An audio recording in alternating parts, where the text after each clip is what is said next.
Today, Donald Trump pleaded not guilty to felony charges for the fourth time in less than 5 months.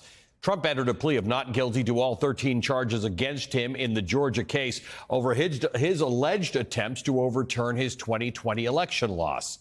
The former president chose not to appear in court to make that plea, waiving his right to an arraignment. Trump's lawyers also asked the court to officially separate his trial from several of his co-defendants in that case who have requested their trials be sped up. The Trump legal team offered a now familiar argument about not having enough time to prepare for a trial in the near future. Now, today, we also got our first look at the full transcript of the former Trump chief of staff, Mark Meadows, after he took the stand for nearly 4 hours earlier this week. That transcript included Meadows' explanation for one of the most curious and overtly political incidents in the whole Georgia saga. After the 2020 election, Meadows made a surprise trip to a civic center in Cobb County, Georgia, where the state's ballot auditing process was taking place. Now, no one's really been able to explain what Meadows was doing there that day. But during his cross-examination on the stand, Mark Meadows told the court that he showed up to that ballot counting facility uninvited. He said no one told him to go there. He just happened to be in the Atlanta area at the time, so he thought he'd show up. You know, you're on vacation in Atlanta, you visit the Coca-Cola Museum, you take in a ride on the Ferris wheel, then you drive out to the Cobb County Civic Center and take in a nice ballot audit, a totally normal thing to do.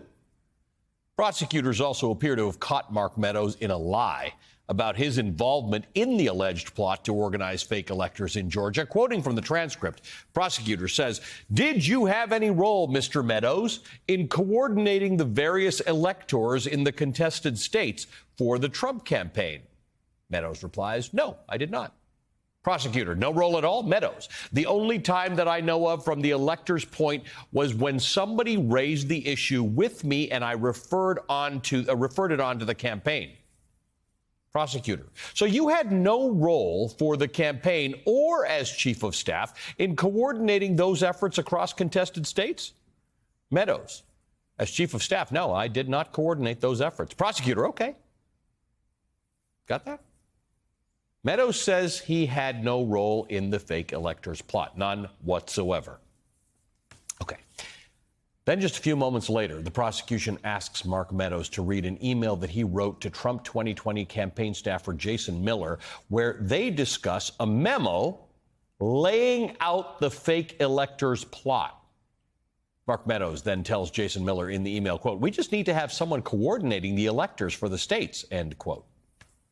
Today, in a new filing before that same court, Fulton County District Attorney Fani Willis made a point of emphasizing the fact that Meadows had not been truthful while under oath. Here's what Fani Willis told the court, quote, "After insisting that he did not play any role in the coordination of slates of fake electors throughout the several states, the defendant was forced to acknowledge under cross-examination that he had, in fact, given direction to a campaign official in this regard. The court has ample basis not to credit some or all of the defendant's testimony from the evidentiary hearing," end quote.